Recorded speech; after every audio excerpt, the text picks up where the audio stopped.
మునుపు దూరస్తులుగా ఉన్న మనల్ని సమీపస్తులుగా చేశాడు. దూరం అయిపోతున్న ఆయన నిన్ను ప్రేమిస్తూ ఉన్నాడు. ప్రేమ కరుణ కలిగిన దేవుడు ఆయన ఏం చేశాడంటే,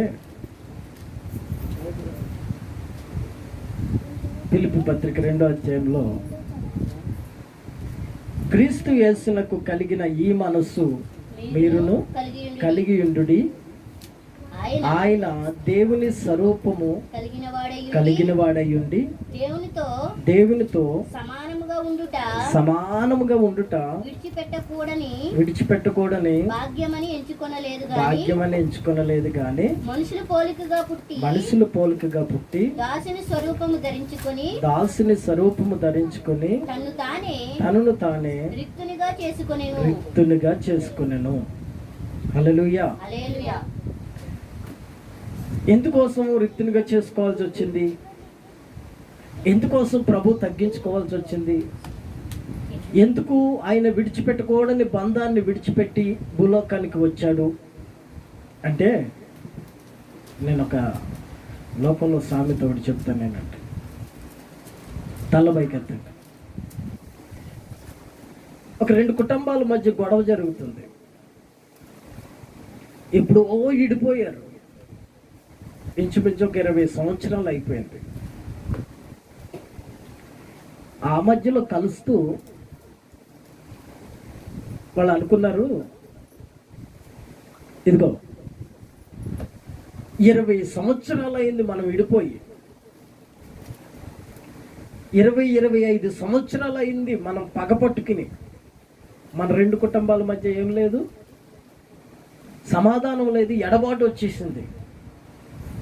గనుక ఇప్పుడు నీకు పిల్లోడు ఎదిగాడు, నీ ఇంట్లోనూ పిల్లోడు, పెళ్ళిడికి వచ్చిన పిల్లోడు ఉన్నాడు. తర్వాత చెప్పాలి, మీకు తెలుసుగా, మా ఇంట్లో కూడా పెళ్ళిడికి వచ్చిన పిల్ల ఉంది. వీళ్ళిద్దరికి కనుక పెళ్లి చేస్తే మన కుటుంబాలు, 2 కుటుంబాలు కలుస్తాయి. దేని ద్వారా కలుస్తున్నాయి? ఇప్పుడు పెళ్ళి అనే బంధం ద్వారా ఈ 2 కుటుంబాలు కలుస్తాయి అని వాళ్ళు మాట్లాడుకుంటున్నారు. మీ ఇంట్లో పిల్లోడిని మా ఇంటికి ఇస్తే, మా ఇంటి పిల్లని మీకు ఇస్తే, మన ఇద్దరి మధ్య 20-25 సంవత్సరాల నుంచి ఉన్న తగాదాలన్నీ మర్చిపోయి ఇప్పుడు మనం సమీప బంధువులుగా, సమీప బంధుత్వం కలిగి జీవించడానికి అవకాశం ఉంటుందని వాళ్ళు మాట్లాడుకుంటున్నారు. నా దేవుని ప్రియులారా, మనము మునుపు దూరంగా ఉన్నాము, మునుపు దేవుణ్ణి ఎరగని ప్రజలము, మునుపు దేవుడు అంటే తెలియని ప్రజలము మనం. ఇప్పుడు మనము దేవునికి సమీప బంధువులుగా ఉండడానికి, సమీప బాంధవ్యం కలిగి ఉండడానికి, సమీపంగా దేవునికి దగ్గరగా జీవించడానికి కారణం ఎవరు? ఇప్పుడు కారణం ఎవరు? హల్లెలూయా. ఎవరు చెప్పండి, మీకు తెలిసిన ఐడియా ప్రకారం చెప్పండి. ఇప్పుడు మునుపు దూరస్తులుగా ఉన్నాం. రోమపత్రికలో అంటాడు, మీరు ఇంకనూ పాపులుగా ఉండగానే క్రీస్తు మిమ్మల్ని ప్రేమించి తన్ను అర్పించుకున్నాడు. నా దేవుని ప్రియులారా, ఇప్పుడు ఆ 2 కుటుంబాలు మాట్లాడుకుంటున్నాయి ఏమనంటే, మీ ఇంటి పిల్లని మా ఇంటికి ఇచ్చి, మా ఇంటి పిల్లని మీ ఇంటికి ఇస్తే మన మధ్యలో ఉన్న గొడవలన్నీ మర్చిపోయి సమాధానంతో జీవిద్దాం, సమీప బంధువులుగా జీవిద్దాం అని వాళ్ళు మాట్లాడుకుంటున్నారు. కానీ ఇప్పుడు వ్యతిరేకంగా ఉన్న మనము, దేవునికి విరోధంగా ఉన్న మనము, దేవునికి దూరంగా ఉన్న మనము క్రీస్తులోనికి వచ్చి ఇంత సంతోషంగా జీవించడానికి, సమాధానంతో జీవించడానికి, ఆనందంతో ఉండడానికి, క్రీస్తుకు దగ్గరగా ఉండడానికి, ఏ బాధ ఉన్నా, శ్రమ ఉన్నా, కష్టం ఉన్నా, ఏది ఉన్నా ఆనందంగా జీవించడానికి కారణం ఎవరంటే మన యేసయ్య. హల్లెలూయా. యేసు ప్రభు ఏం చేశాడంటే, విడిచిపెట్టకూడని బంధాన్ని విడిచిపెట్టి వచ్చేసాడు నీకోసం. విడిచిపెట్టకూడని బంధం, అది దేవునితో సమానంగా ఉండే బంధం. ఆ బంధాన్ని విడిచిపెట్టి భూలోకానికి వచ్చి నీ కొరకు కలవరి సిలువలో మరణించి ఆఖరి రక్తపు బొట్టు వరకు ఆయన సిలువలో నీ కొరకు కార్చి నీతో బంధుత్వం కోరుకుంటున్నాడు. దేవునికి స్తోత్రం. నీతో ఆత్మ సంబంధమైన బంధాన్ని కోరుకుంటూ ఉన్నాడు. నిన్ను పెనవేసుకుంటూ ఉన్నాడు. నిన్ను ప్రేమిస్తూ ఉన్నాడు. ప్రతి దినము నిన్ను కాపాడుతూ ఉన్నాడు. నీ కొరకు మరణించాడు. నిన్ను కౌగిట్లో అత్తుకుంటున్నాడు. తల్లి తండ్రి బంధువులు స్నేహితులు అందరూ విడిచిపెట్టినా ఆయన నిన్ను విడిచిపెట్టకుండా ఆయన కౌగిట్లో నిన్ను అత్తుకుంటూ ఉన్నాడు. ఎన్నో శ్రమలు, ఎన్నో కష్టాలు, ఇబ్బందులు నీ ఓర్చుకుంటూ జీవిస్తున్నా సరే నీతో పాటు ఆయన ఎల్లప్పుడూ ఉంటున్నాడు. కీర్తన గ్రంథంలో అంటాడు, శ్రమలో నేను అతనికి తోడై ఉంటాను, అతన్ని విడిపించి అతన్ని గొప్ప చేస్తాను. ఎందుకు తోడై ఉంటావు ప్రభువా అంటే, అతడు నా నామమును ఎరిగిన వాడు గనుక. హల్లెలూయా, హల్లెలూయా. నీ ఒకసారి దేవుని దగ్గరికి వచ్చిన తర్వాత, దేవుణ్ణి ఎరిగిన తర్వాత ఆయన నీకు తోడుగా ఉండి విడిపిస్తాడు. అందుకే పౌలు ఇలా రాస్తున్నాడు ఎబ్రీ పత్రికలో 12వ అధ్యాయంలో, ఎంత గొప్ప సాక్షి సమూహము మేఘము వలె మనల్ని ఆవరించి ఉన్నందున మనము కూడా ప్రతి భారమును ఏనండి ఒక మాట ఏనండి, అంత గొప్ప సాక్ష్య సమూహము మేఘం వలె ఆవరించిందంట. ఆవరించి ఉండగా ఇప్పుడు ఇంకా దేవుడు మనల్ని ప్రేమిస్తూ ఆయన పరిశుద్ధుల సహవాసములో మనల్ని చేర్చుతూ ఉండగా, సాక్ష్య సమూహం అంటే అంతకు ముందు విశ్వాసుల జాబితా అంతా రాసుకొచ్చి మోషే, యాకోబు, అబ్రహాము వీళ్ళందరి గురించి రాసుకుంటూ వచ్చి ఎంత గొప్ప సాక్షి సమూహం మనల్ని ఆవరించి ఉంది. దేవునికి స్తోత్రం. ఎవరు వాళ్ళు మేఘము వలె ఆవరించి ఉన్నారంట. అప్పుడు మనం ఏం చేయాలి? చదవండి కింద మాట. మనము కూడా ప్రతి భారమును సులువుగా చిక్కులు పెట్టి పాపాన్ని విడిచిపెట్టి విశ్వాసమునకు కర్తయు దాన్ని కొనసాగించువాడైన యేసు వైపు చూస్తూ మన ఎదుట ఉంచబడిన పందుములో ఓపికతో పరిగెత్తుదాము. దేవునికి స్తోత్రం. హల్లెలూయా. ఎబ్రీ పత్రిక 12వ అధ్యాయంలో ఇలా రాయబడి ఉంది. ఎంత గొప్ప సాక్షి సమూహం. తలపైకెత్తండి. ఎంత గొప్ప సాక్షి సమూహం అంటే, పరిశుద్ధులందరూ మనల్ని ఆవరించి ఉండగా, పరిశుద్ధుల జీవితాలు మనకు కనబడుతూ ఉండగా, పరిశుద్ధుల జీవితాలు మనం చూస్తూ ఉండగా, పరిశుద్ధుల జీవితాలు మనం చదువుతూ ఉండగా, మనము కూడా ఏం చేయాలంటే ఇప్పుడు సులువుగా చిక్కులు పెట్టే భారాన్ని విడిచిపెట్టాలి. ప్రతి భారమును విడిచిపెట్టాలి. మీరు ఏ భారంతో ఇక్కడికి వచ్చారో తెలియదు, ఏ భారంతో ఇక్కడికి వచ్చారో తెలియదు, ఏ సమస్యతో ఇక్కడికి వచ్చారో తెలియదు. నా ప్రభు అంటున్నాడు, నేను మీ కొరకు వచ్చాను పరలోకం నుంచి. దేవునికి స్తోత్రం. భూమిని విడిచిపెట్టి పరలోకాన్ని విడిచిపెట్టకూడని బంధాన్ని విడిచిపెట్టి నేను నీ కొరకు వచ్చాను. నీ కొరకు వచ్చి నిన్ను ఏం చేశానో తెలుసా? అంత దూరంలో ఉన్న నిన్ను, దూరంగా జీవిస్తున్న నిన్ను, అంటకుండా జీవిస్తున్న నిన్ను, రోగాలతో జీవిస్తున్న నిన్ను ఇప్పుడు సమీప బంధువురాలుగా నిన్ను చేశాను. చూడండి, ఇంతకు ముందు కుష్ఠరోగం వచ్చిన వాడిని ఏం చేసేవాళ్ళంటే ఊరు బయట దూరంగా పెట్టేవాళ్ళు.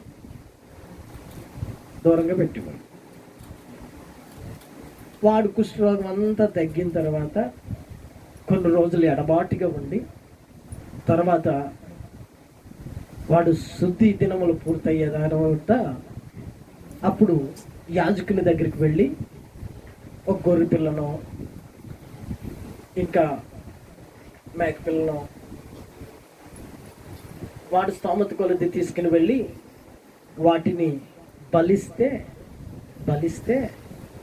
వాటి రక్తాన్ని యాజకుడు తీసి ఆ గిన్నెలో రక్తంలో చేయి ముంచి వాడి ముఖాన్ని చల్లేవాడు. అప్పుడు వాడి రోగం ద్వారా వచ్చిన కల్మషం వాడి నుంచి పోయేది. చూడండి, రోగం వచ్చిన మనిషి దేవుని దగ్గరికి వెళ్ళడానికి ఎంత కార్యాలు చేయాల్సి వచ్చేది అప్పుడు. హల్లెలూయా, అనా కదా? ఆ రోజుల్లో ఎవరైనా పాపం చేశారనుకో, యాజకుడి దగ్గరికి వెళ్ళి చెప్తే దేవుని మందిరానికి వెళ్ళడానికి లేదు, పొరపాటును కూడా దేవుని వైపు చూడడానికి లేదు, దేవుని దగ్గర మోకరించి ప్రార్థన చేయడానికి లేదు. ఇప్పుడు పొరపాటు అయిపోయింది, తల్లిని ఏదో మాట అనేసాం, తిరగబడి తల్లి మీద కోపం వచ్చింది, ఏదో మాట అనేసాం, తండ్రి మీద కోపం వచ్చింది, ఏదో ఒక మాట అనేసాం. ఇప్పుడులాగా ప్రభు నన్ను క్షమించు అని దగ్గరికి వెళ్ళి ప్రార్థన చేయడానికి లేదు.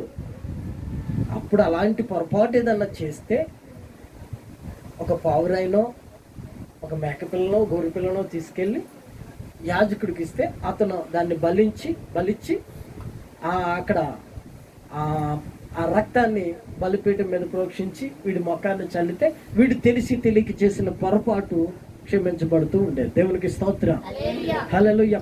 పొరపాటును కూడా అప్పటికప్పుడు దేవుని దగ్గరికి వెళ్ళి ప్రార్థన చేయడానికి లేదు. సొలొమోను ప్రార్థన చేసేటప్పుడు కూడా ఏమంటాడంటే, అయ్యా ఈ స్థలం మీద కనుదృష్టి ఉంచి, మందిరం మీద నీ కనుదృష్టి ఉంచు.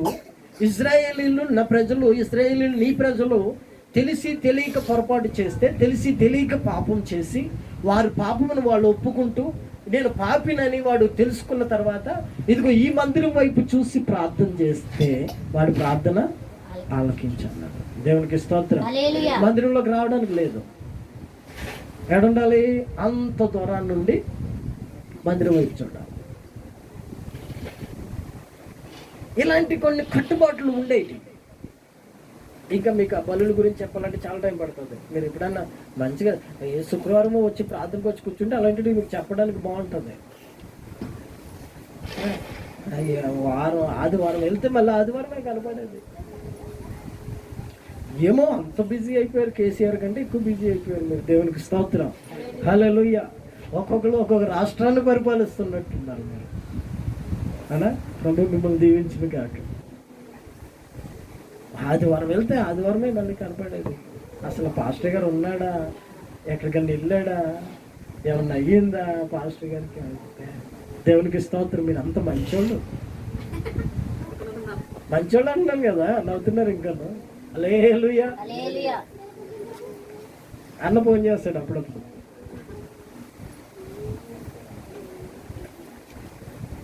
నేను మీకు ఫోన్ చేయాలయ్యా, మీరు నాకు ఫోన్లు ఉన్నాయి కదా, డబ్బులు ఏమన్నా కడుతున్న మాటికి ఫ్రీ కదా, కాల్స్ అన్నీ ఫ్రీ, ఇంటర్నెట్ బ్యాలెన్స్ చేసుకో. ఒక ఫోన్ చేసి అమ్మ మీరు ఎలా ఉన్నారు ఏంటి అని కనుక్కుని, నేను ఎలాగో మీకు ఫోన్ చేస్తుంటాను అప్పుడప్పుడు. నిన్న ఒక సహోదరి ఫోన్ చేసింది, నేను బిజీగా ఉండే. కొంచెం బిజీ అంటే ఏంటో తెలుసా, పైకి ఎక్కువ నుంచున్నాను. ఎక్కడ బెదిరించడానికి కాదు, ఇక్కడ కాదు, మల్లాపూర్లో మందిరం రిపేర్ చేసాము నిన్న. దేవునికి స్తోత్రం. ఆ ప్రార్థన అయిపోయిన తర్వాత దాంట్లో ఫోటోలు ఉన్నాయి చూడండి, నీట్గా రేకులు వేసారు పైన ఉన్నదానికే. ఆడ చర్చకు వచ్చేవాళ్ళు ఫోన్ చేస్తే దాని వచ్చేసారు. వాళ్ళ పనులను విడిచిపెట్టుకుని వచ్చారు. నిన్న వచ్చారు, 1-2 గంటలు ఎక్కిచ్చేసారు రేకులు నీట్గా. కొంచెం వర్షం వచ్చినా ఆగుతుంది ఇప్పుడు. దేవునికి స్తోత్రం, హల్లెలూయా.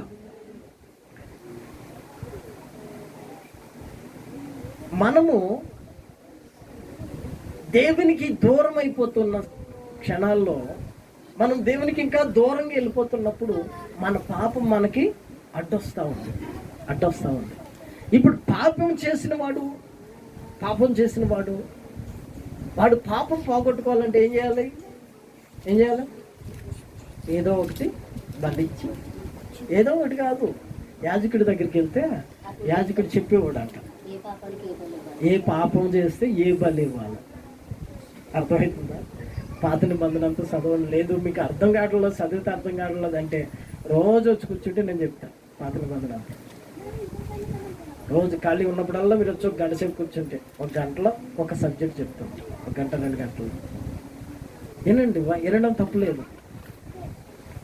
యాజకుడి దగ్గరికి వెళ్ళి, అయ్యా నేను తెలుసో తెలియకో పలానా నుండి వేసేసాను మొన్న అంటే, అరే నీ పాపం మర్డర్ చేసిన పాపం కనుక నువ్వు ఒక ఏడాది గురిపిల్లనట్టుగా, నువ్వు ఏడాది పొట్టేలు తీసుకురా, మచ్చడాగు లేని దాన్ని తీసుకురావాలి మళ్ళీ.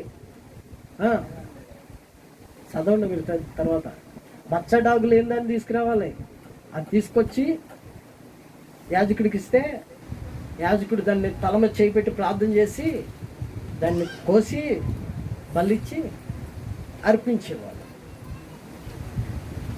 బలి ఇవ్వడంలో కూడా రకరకాలు, దాని మూత్ర గ్రంథుల మీద ఉన్న కొవ్వు తీసేయాల, శుభ్రం చేయాల. ఈ రకరకాలదంతా లేవ్యకాండము సంఖ్యాకాండంలో రాసి ఉంటుంది, మీకు చదివితే. ఇన్ని ఆటంకాలు ఉండేవి అప్పుడు. ఎవరన్నా ఒక అమ్మాయి డెలివరీ అయిందనుకో, డెలివరీ అయిన తర్వాత 3 వారాలు 21 రోజు ఎడంగా ఉండాలి. ఆమె ఎడంగా ఉండాలి. ఇంట్లో వాళ్ళకి ఎలా ఆమెను ముట్టుకున్నారా, వాళ్ళు కూడా దేవుని మందిరానికి రావడానికి లేదు.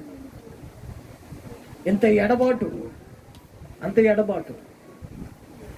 ఆమెకి 21 రోజు పూర్తయిన తర్వాత ఆమె అప్పుడు ఏం చేయాలి? వస్తా ఏం చేయాలి? ఒక 2 పావురాయలని, 2 గువ్వల్ని, తెల్ల పావురాయలు ఇవన్నీ తీసుకుని వచ్చి దేవునికి అర్పించి అప్పుడు ఆమె రక్తశుద్ధి చేసుకుని ప్రభు సన్నిధిలోనికి వెళ్ళడానికి అది ఎక్కడ? యాజకుని దగ్గరికి వరకే, మాస్టర్ గారి వరకే. ఇంకా మందిరంలోకి వెళ్ళి ప్రభు నీకు స్తోత్రం అనడానికి లేదు. ఇన్ని కట్టుబాట్లు ఉన్నప్పుడు, ఇన్ని కట్టుబాట్లలో జీవిస్తున్నప్పుడు పాపం చేయనోడు ఎవడు? రోమపత్రికలో అంటాడు, 3వ అధ్యాయంలో అనుకుంటా, 3వ అధ్యాయం అనుకుంటా, అందరూ పాపం చేసి దేవుడు అనుగ్రహించి మహిమను పొందలేకపోతున్నారు. దొరికిందా? ఏ భేదమును లేదు. అందరూ పాపం చేసి దేవుడు అనుగ్రహించి మహిమను పొందలేకపోతున్నారు. నా దేవుని ప్రియులారా, ఇప్పుడు కూడా చాలా మంది ఏం చేస్తున్నారంటే అదే కట్టుబాట్లలో జీవిస్తున్నారు. కొంతమంది మేము ఇప్పుడు మందిరానికి వెళ్ళకూడదు కదా, మా ఇంట్లో ఒక మనిషి చచ్చిపోయాడు అంటే మందిరానికి వెళ్ళకూడదు. కొన్ని ప్రాంతాల్లో అయితే నేను అప్పుడప్పుడు మీటింగ్లకు వెళ్తుంటాను కదా, ఆ ప్రాంతాల్లో అయితే ఎవరైనా గ్రామంలో ఒక మనిషి చచ్చిపోయాడు అనుకో, 3 వారాల మందిరాన్ని మూతేసేస్తారు. ఆ 3 వారాలు పూర్తి అయ్యేలోపు ఆడి దినమై ఆ దిన కార్యక్రమాలు అయ్యేంత వరకు మందిరాన్ని తీరు. ఒకవేళ వాడి దిన కార్యక్రమాలు అయ్యే లోపు ఇంకొక చచ్చాడు అనుకో, మళ్ళీ ఇంకొక 3 వారాలు పొడిగింపు, లాక్డౌన్ లాగా. దేవునికి స్తోత్రం. ఈ రకమైన కట్టుబాట్లు ఇప్పటికీ ఉన్నాయి. నేను అక్కడికి వెళ్ళినప్పుడల్లా బాధ అనిపిస్తుంది నాకు. మీరు కూడా అదే కట్టుబాట్లలో జీవిస్తున్నారా ఏంది? ఏ కట్టుబాట్లు? రాత్రి ఆయనతో కొట్లాడాను కదా, అప్పుడు చర్చికి ఎందుకు వెళ్ళాలి? రాత్రి ఇంట్లో గొడవ అయింది, లేదా చుట్టాలు వచ్చారు, లేకపోతే మా అత్తగారితో గొడవ అయింది, నాకు మనసు బాగోలేదు అందుకే చర్చికి మానేసాను. అన్ని రకాలు కూడా ఉన్నారు. మీరంతా మంచిగా దేవునికి స్తోత్రం. అయితే అప్పటికి ఇప్పటికి ఉన్న తేడా చెప్తున్నా నేనండి. అప్పటికి ఇప్పటికి ఉన్న తేడా ఎలాంటిదంటే, ఎబ్రీ పత్రికలో ఏమంటున్నాడు? మనము కూడా సులువుగా చిక్కులు పెట్టి పాపాన్ని విడిచిపెట్టేసి, ప్రతి భారమును విడిచిపెట్టేసి, ఇలాంటి సెంటిమెంట్లు బ్రతకంతా విడిచిపెట్టి ఏం చేయాలి? విశ్వాసమునకు కర్తయు దాన్ని కొనసాగించేవాడైనా యేసయ్య వైపు చూస్తూ మనం పరిగెడదాం. దేవునికి స్తోత్రం. హల్లెలూయా, హల్లెలూయా. ఇప్పుడు యేసు ప్రభు నీ కొరకు ఈ లోకానికి వచ్చిన తర్వాత, యేసు ప్రభు ఈ లోకానికి వచ్చి కల్వరి శిలువలో మరణించిన తర్వాత అలాంటి సెంటిమెంట్లు ఏమీ లేవు. ఇప్పుడు నువ్వు ఏ స్థితిలో ఉన్నా సరే, నీవు పాపివని నీకు గుర్తొస్తే రా ప్రభు పాదాల దగ్గర పడు, కన్నీరు కార్చి ఒప్పుకో, యేసయ్యను బతిమలాడు, ఆయన నీ పాపములు క్షమిస్తాడు. ఇప్పుడు అవి తేవాల్సిన అవసరం లేదు. సంవత్సరానికి ఒక 10,000 స్పాన్సర్ చేయాల్సిన అవసరం లేదు. చర్చిలో భోజనాలు పెడతానని మొక్కుకోవాల్సిన అవసరం లేదు. నేను పాపిని ప్రభువా, పనికిరాని స్థితిలో జీవిస్తున్నాను, నీకు వ్యతిరేకమైన పనులు చేస్తున్నాను, తెలుసో తెలియకో నేను పాపంలో పడిపోయాను, పరిస్థితులు అనుకూలించక పాపము చేస్తూ ఉన్నాను, ఒకరిని ఆశిస్తూ ఉన్నాను అని నీ బ్రతుకు నీకు గుర్తొస్తే నువ్వు ప్రభు పాదాల దగ్గరికి తిన్నగా నువ్వు రాగలిగితే ఆయన నిన్ను క్షమిస్తాడు. సాతానుడు ఏం చేస్తాడంటే, హై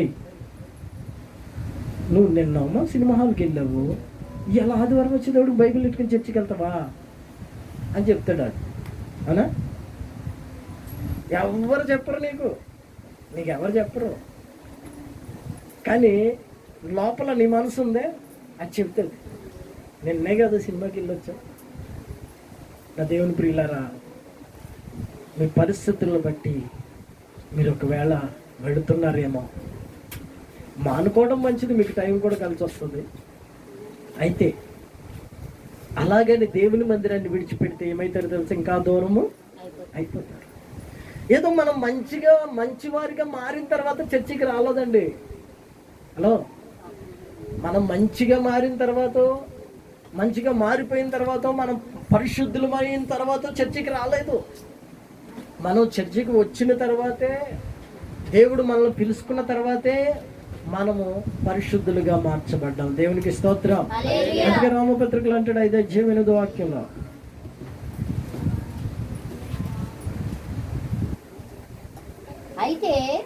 అయితే దేవుడు మన ఎడల తన ప్రేమను వెల్లడిపరుచుచున్నాడు. ఎట్లనగా మనం ఇంకనూ పాపులమై ఉండగానే క్రీస్తు మన కొరకు చనిపోయాను. మనం ఇంకా పాపంలో ఉన్నప్పుడే. నా ప్రియమైన సహోదరులారా, ఏదో మనం మంచిగా మారిన తర్వాత ప్రభు సన్నిధికి వెళ్దాం, నా బ్రతుకు మార్చుకున్న తర్వాత దేవుని దగ్గరికి వెళదాం. నాకు ఇంకా కొంచెం అలవాటు ఉందన్న, అప్పుడప్పుడు తాగుతానన్నా, అందుకే మందిరానికి రావట్లేదన్నా అనేవాళ్ళు ఉన్నారు. నువ్వు ఇంకా పాపంలో ఉండగానే నీ కొరకు చచ్చిపోయాడు యేసయ్య, నీ కొరకు చనిపోయి ఆయన కల్వరి శిలువలో మరణించి 3వ దినాన్న ఆయన సజీవుడిగా లేచాడు.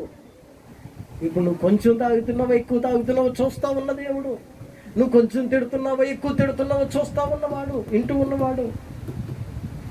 నువ్వు కొంచెం దొంగతనం చేస్తున్నావో పెద్ద దొంగతనం చేస్తున్నావు, ఆయన చూస్తా ఉన్నవాడు, సజీవుడు ఆయన. కనుక నువ్వు ఇంకా ఆ స్థితిలో ఉండగానే నీ కొరకు చనిపోయిన దేవుని వైపు నీవు తిరగగలిగితే నీవెంతటి పాపివైనా సరే నిన్ను ఆయన క్షమించగలడు. హల్లెలూయా. మొదట మీకు ఆ ఉదాహరణ ఎందుకు చెప్పానంటే, 25 సంవత్సరాల పగ ఏమైంది, ఒక పెళ్ళి అనే బంధంతో దగ్గర అయిపోయారు. నా దేవుని ప్రియులారు, మీరు ఎంతకాలం నుంచి ఏ పాపంలో ఉన్నారో, ఏ పొరపాటులో ఉన్నారో తెలియదు, కానీ యేసయ్య రక్తము చేత మిమ్మల్ని కడుగుచూ ఉన్నాడు. ఆమేన్. యేసయ్య రక్తం మీ కొరకు కారుస్తూ ఉన్నాడు.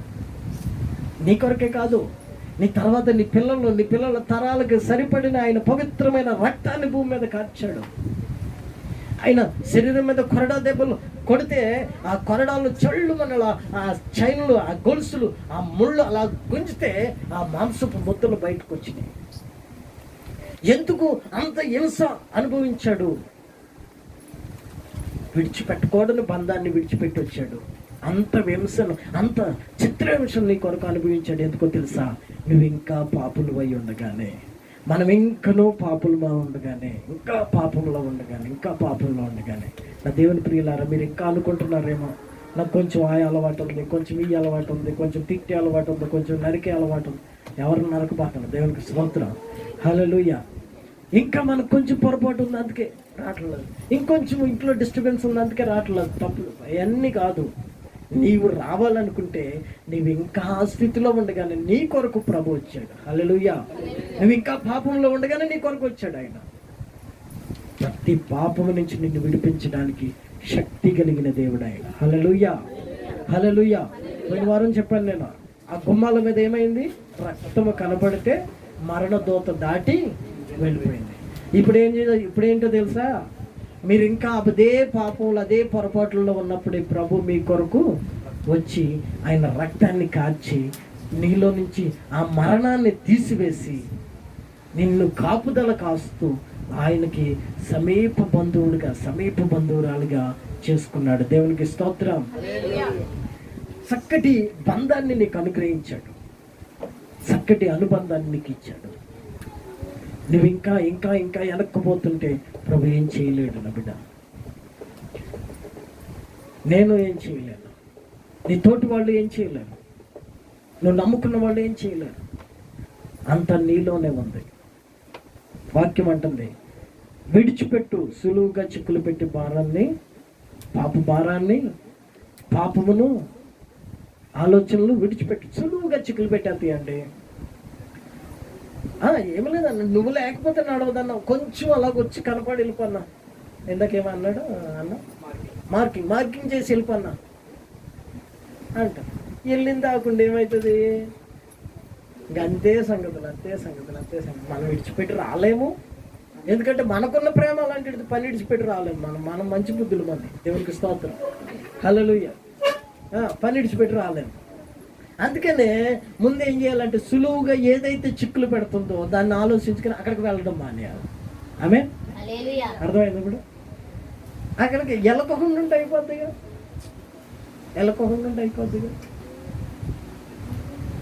కొంతమంది ఎలా ఉంటారంటే మొత్తం అంటించుకుంటే కానీ వాళ్ళకి తెలవదు. దేవునికి స్తోత్రం. మొత్తం అంటించుకుంటే కానీ తెలవదు. తెలివైన వాళ్ళు అనుకుంటారు, తప్పించుకుని వచ్చేద్దాం అనుకుంటారు. ఒకరోజు క్రిస్మస్ పండుగ, ఒకరోజు కాదు, 25వ తారీఖు, డిసెంబర్ 25వ తారీఖున క్రిస్మస్ పండుగ జరుగుతుంటే ఆ రోజు రాత్రి తెల్లారితే క్రిస్మస్ పండుగ కాదు, జనవరి ఫస్ట్ మీటింగ్ ఇంచుమించు 400 మంది వచ్చేవాళ్ళు అక్కడ ఆరాధనకి. నైట్ అంతా మేము ఈ డేరాలు, కార్పెట్లు అన్నీ వేసి బాక్సులు పెట్టి అన్నీ రెడీ చేసేవాళ్ళం. ఆ రోజున ఒక సహోదరుడు వచ్చి, అన్న రేపు ఎలాగో మనకు ప్రేయర్ ఉంటుంది కనుక నేను ఈ నైట్ డ్యూటీకి వెళ్తాను, సెక్యూరిటీ అయినా నైట్ డ్యూటీకి వెళ్తానన్న, నైట్ డ్యూటీకి వెళ్తే పొద్దున్న సెలవు తీసుకొచ్చి ఇంటికాడ ఉంటాను, అందుకని నైట్ వేయించుకున్నానన్న అన్నాడు. ఇంకొకడు ఆయనతో పాటు పనిచేసే ఆయనకి నైట్ డ్యూటీ, యాక్చువల్గా రోజు నైట్ డ్యూటీ అయితే వాడు ఏం చేశాడంట, తెలుగుగా బైబిల్ అంటుంది వెలుగు సంబంధుల కంటే చీకటి సంబంధులే యుక్తిగా ఉన్నారంట, అంటే తెలివైన వాళ్ళుగా ఉన్నారంట. దేవుని బిడ్డల కంటే అన్యజనులే తెలివైన వాళ్ళు. వాడు అన్యజనుడే.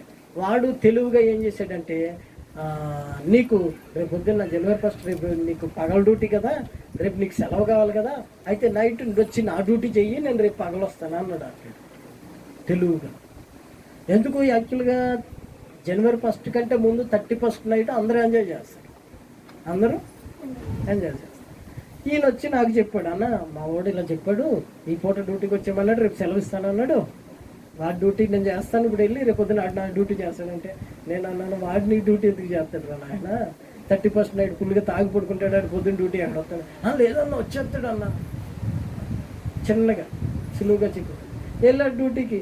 పొద్దున్న ఫోన్ చేస్తే ఎంతకి రాడే, ఏమైందిరా పొద్దున్న వచ్చేస్తానని వెళ్ళవు కదా రాత్రి అంటే, ఆడు దెబ్బేసాడు అన్నాడు, రావట్లేదు, లెగలేదు, పొద్దున్నే స్విచ్ ఆఫ్ ఉంది ఫోన్. మరి రాత్రి అంతా తాగితే స్విచ్ ఆఫ్ పడుకు ఏం చేస్తుంది ఫోన్? వాడి ప్లాన్ వాడు వేసుకున్నాడు, ఎందుకంటే వాడు నైట్ డ్యూటీ చేయాలి, కానీ 31st రోజు ఎంజాయ్ చేయాలంటే నైట్. వాడి ప్లాన్ వాడు వేసుకున్నాడు, వీడు మోసం చేశాడు. నువ్వు అలా మోసపోతున్నావా? జాగ్రత్త. కొంచెం అది మనం మేము కూడా చర్చికి వెళ్తాం అప్పుడప్పుడు అంటారు వాళ్ళు. తెలియంది ఏముంది, మేమంతా మీ దేవుడు అంటే మాకు చాలా ప్రేమ. మా దేవుడు అంటే నీకు ప్రేమ కాదురా, మా దేవునికి నువ్వంటే ప్రేమ అంటున్నాను. హల్లెలూయా, చాలా ప్రేమ, మేము వెళ్తాం అంటారు. నా దేవుని ప్రియులారా, ఆలోచించుకోండి. బైబిల్ అంటుంది సులువుగా చిక్కులు పెడుతుంది, దాన్ని విడిచిపెట్టండి. కొంచెమే కదా అన్న, కొంచెమే. ఇంట్లో భార్యతో అంటాడు, చాలా రోజులు అయింది తాగి, కొంచెం అలా వాసన చూసి వచ్చేస్తాడు. వాసన చూస్తూ ఊరుకుంటుంది అది కదా, గుంజి పారేస్తుంది. అనుభవం ఉన్న వాళ్ళకే తెలుసు అట్లా. దేవునికి స్తోత్రం, హల్లెలూయా. గుంజి పారేస్తుంది అంతే. ఒకడు ఇద్దరు దోస్తులు అంట, చిన్నప్పటి నుంచి దోస్తులు అయితే ఒకడు మారిపోయి చర్చికి వచ్చేయడం మొదలెట్టాడు, మంచిగా అయిపోయాడు. ఇంకొకడు మాత్రం అదే పద్ధతిలో ఉన్నాడు, ప్యాకెట్ గడ్డాడు. అయితే ఈడు అనేవాడు అంట, చర్చికి వచ్చేవాడు అనేవాడంట, అయ్యగారు, పాస్టర్ గారు, నాకు ఒక దోస్తుగాడు ఉన్నాడు, వాడు చిన్నప్పటి నుంచి నేను వాడు ప్రాణ స్నేహితులము, వాడిని ఎలాగైనా దేవుని దగ్గరికి తీసుకురావాలి అయ్యగారు అన్నాడు. అరే నువ్వు కొంచెం దేవుని వాక్యంలో బలపడు, ఎక్కడంటే అక్కడ సులువుగా చిక్కులు పెట్టే దాంట్లోకి వెళ్ళకోకుండా ఉండేలాగా బలపడు, నువ్వు అవి ఆలోచించుకునే స్థితిలోనికి బలపడు, ఆ తర్వాత నీ దోస్తుగా నీ వాక్యం చెప్పి తీసుకొద్ది. కానీ లేదు ఇప్పుడు తీసుకురావాలి వాడిని అన్నాడు. లేదురా, కొన్ని రోజులు నువ్వు వాక్యం నేర్చుకో, బాగా దేవుని సన్నిధిలో బలపడు, వెళ్దాం వాడిని తీసుకొద్దాం. అయితే రోజు పని చేసుకునేవాడు, మొత్తం మీద చర్చికి వచ్చేవాడు, బాగా నమ్మ ఎంతసేపు ఆడు దోస్తు గడికి వాక్యం చెప్పాలి. ఒకరోజు తెల్లారి పని ఉంటే ఆడు దోస్తు గడిని పనికి తీసుకెళ్దామని చెప్పి ఈయన సైకిల్ మీద వెళ్ళాడంట. సైకిల్ మీద వెళ్ళి ఇంటి దగ్గరికి వెళ్ళి, అమ్మా చిల్లమ్మా వాళ్ళ భార్య అని, దోస్తు గడి వాళ్ళ భార్య అని, చిల్లమ్మా ఏడీడు ఎక్కడంటే ఆ మందంట, అన్నయ్య నీకు తెలియదు ఏముంది అన్నయ్య, రాత్రి అంతా తాగాడు, పొద్దున్నే వెళ్ళిపోయాడు. ఎక్కడికి వెళ్ళాడమ్మా? ఇంకెక్కడికి వెళ్తాడు అన్నయ్య, నీకు తెలియదు ఏముంది అన్న, మీ ఇద్దరే కలిసి కూర్చునేవాళ్ళు కదా అక్కడ, ఎక్కడ ప్యాకెట్ దగ్గర, ఇంకెక్కడ ఉంటాడు అన్నయ్య, అక్కడే ఉంటాడు. వాడి సంగతి నేను చెప్తాను, వాడిని ఎలాగైనా పనికి తీసుకెళ్తాను ఇవ్వాలని చెప్పి వాడి దగ్గరికి వెళ్ళాడు. వాడి దగ్గరికి వెళ్ళి నిలబడి, రే వెంకటేశ్వర పని ఉంది రారా పోదామంటే, వాడు అన్నాడంట, అరే ఒక్క ఆట ఆడేసి వచ్చేస్తానంటే, సరే నిలబడ్డాడు. నిలబడి స్తుతి స్తోత్రములు చెల్లింతులను పాట పాడుకుంటూ ఉన్నాడు. వాడు ఎంతకీ రాడు. ఈడు అక్కడి నుంచి ఉండగానే వాడు ఒక ఆట ఓడిపోయాడు. అరే రారా పోదాం రారా అంటే వాడు అంటాడు, అరే ఇప్పుడు ఒక ఆట పోయిందిరా, ఈసారి అలాగే కొట్టేస్తాను, ఆట కొట్టేస్తాను అన్నాడు. సరేనని ఇటు సైకిల్ స్టాండ్ వేసి వెళ్ళి పక్కన నుంచున్నాడు. పక్కన నుంచుంటే ఆడు ప్యాకులు అట్టుకున్నాడు, ఇట్లా ప్యాకులు అట్టుకుంటే ఈడు అంతకుముందు అదే ఆడినాడు కదా, లోపల ఉంది కదా, ఈడేం చేస్తున్నాడు, అది తీసిపెట్టి ఇది తీసిపెట్టి, ఎందుకు ఆడు మార్చడానికి వెళ్ళినాడు, అది తీసిపెట్టరా ఇది తీసిపెట్టరా అంటున్నాడు. ఆఖరికి ఆ ఆట కూడా ఓడిపోయాడు. లేరా నీకు ఆట చేత కదా ఏం చేత కదా అని లేపి ఈడుకొచ్చున్నాడు. ఆడ ఈడుకొచ్చుని వాడి చేతిలో సిగరెట్ తీసుకుని నోట్లో పెట్టుకుని ఇంకా ఆడుతున్నాడు. ఏమైందిరా నీ భక్తి, ఏమైంది? అందుకని నేను చెప్పేది ఏంటంటే, మీరు వాక్యంలో బలపడండి, ముందు దేవుని గురించి పూర్తిగా తెలుసుకోండి. పూర్తిగా తెలుసుకుని ఎటువంటి ఆటంకాలు వస్తాయి. ఇప్పుడు నేను ఇవన్నీ చెబుతున్నానంటే చిన్నగా తీసుకెళ్ళి తాగుడు పోయిపిస్తారు, ఏదో చిన్నగా తీసుకెళ్ళి గిన్నెలు తోపించుకుంటారు, అది లేట్ అయిపోద్ది అంటే మిమ్మల్ని ఏదో కించపరుస్తున్నానని అనుకోవద్దు. మీరు గుర్తుపట్టుకుంటారని, ఓహో రాజాన్ని చెప్పాడు ఇది. ఎవరన్నా మిమ్మల్ని పొరపాటున మందిరానికి రెడీ అయ్యేటప్పుడు ఎవరన్నా వచ్చి కూర్చున్నారనుకో, ఏం గుర్తు రావాలి మీకు? సులువుగా చిక్కులు పెట్టి, ఓహో అమ్మో చిక్కులు పెట్టడానికి వచ్చిందేమో, చిక్కులు పెడితే నా చీరకు ముడేసి ఎల్లగా దగ్గర నన్ను చర్చికి అని గుర్తుపట్టుకోవాలి. ఆదివారం వచ్చి ఎవరైనా నువ్వు వారమంతా డబ్బు పని చేసావు కదా పేమెంట్ ఇస్తావు రా అన్నాడు అనుకో, పేమెంట్ కోసం వెళ్తే లెక్కలన్నీ చూసేటప్పుడు మధ్యాహ్నం అయిపోయి ఏమవుతుంది? ప్రార్థన అయిపోతుంది. తర్వాత చికెన్ తెచ్చుకుని వండుకుదండి రా. హల్లెలూయా. నువ్వు ఆ టైంలో ఎవడన్నా ప్రార్థనకి వెళ్ళే టైంలో ఎవడన్నా పిలిచాడు అంటే నీకేం గుర్తు రావాలి? ఎబ్రీ పత్రిక 12వ అధ్యాయం గుర్తు రావాలి. సులువుగా చిక్కులు పెట్టు పాపమును విడిచి ఏం చేయాలి? ఈ శ్వాసమునకు కర్తయు దాన్ని కొనసాగించేవాడైనా యేసయ్య వైపు పరిగెట్టాలి. పేమెంట్ ఇవ్వడానికి వచ్చేయడానికి కాడు, అన్న నా డబ్బులు ఎంత వస్తాయో నీకు తెలుసు కదా, తీసిపెట్టు, నేను సాయంత్రం వచ్చి తీసుకుంటా. వచ్చే మందిరానికి వచ్చి కూర్చో, డబ్బు వెనకాల పరిగెట్టుకో. అమ్మా నీకు పని ఉందా, ఫంక్షన్ ఉందా, నేను సాయంత్రం వచ్చి చేస్తానమ్మా, ఆదివారం ఇవ్వాల అన్న, ఇవాళ పేమెంట్ వచ్చింది కదా అని కొంచెం అటు వెళ్దాం రా, పేమెంట్ వచ్చిన రోజు ఎలా ఉంటుందో నాకు మీ పరిస్థితులు ఎలా ఉంటాయో తెలిసిరా, నన్ను దాంట్లో ముంచకండి అని కూర్చోవాలి ఇంట్లో. దేవునికి స్తోత్రం, హల్లెలూయా. హల్లెలూయా. వాళ్ళు ముంచడానికి తీసుకెళ్తారు దాంట్లో, అవునా? కనుక జాగ్రత్త పడదాం. యేసయ్య మనల్ని ప్రేమించి సమీప బంధువులుగా ఉండాలని ఆయన ఏం చేశాడో తెలుసా? మనం ఇంకా పాపంలో ఉండగానే విడిచిపెట్టకూడని బంధాన్ని విడిచిపెట్టి మన కొరకు భూలోకానికి వచ్చి మన కొరకు కల్వరి శిలువలో రక్తాన్ని కార్చి మన కొరకు ఆయన ప్రాణత్యాగాన్ని చేసి కల్వరి శిలువని జయించి, మరణాన్ని జయించి, సమాధిని జయించి తిరిగి లేచి మూడవ దినాన్న నీ కొరకు సజీవుడిగా ఉన్నాడు. ఆయన రెండో రాకడలో నిన్ను ఆయనతో పాటు తీసుకువెళ్ళాలని, పరిశుద్ధమైన సంఘముగాను నిష్కళంకమైన వ్యక్తిగా నిన్ను ఆయన ఎదుట నిలబెట్టుకోవాలని ఆశపడుతున్న దేవుడు నా యేసయ్య. ప్రభు మిమ్మల్ని అందరినీ దీవించి ఆశీర్వదించును గాక. ఆమేన్. ప్రార్థన చేసుకుందాం. అందరూ కూడా ప్రార్థన చేసుకుందాం. కలువరి శ్రమలన్నీ నా కొరకే మోసి కృంగుచుండే, కలువరి శ్రమలన్నీ నీ కొరకే ఘోర సిలువ మోసి కృంగుచుండే, గాయములాచే రక్తము కాచి హింసనుంది, గాయములాచే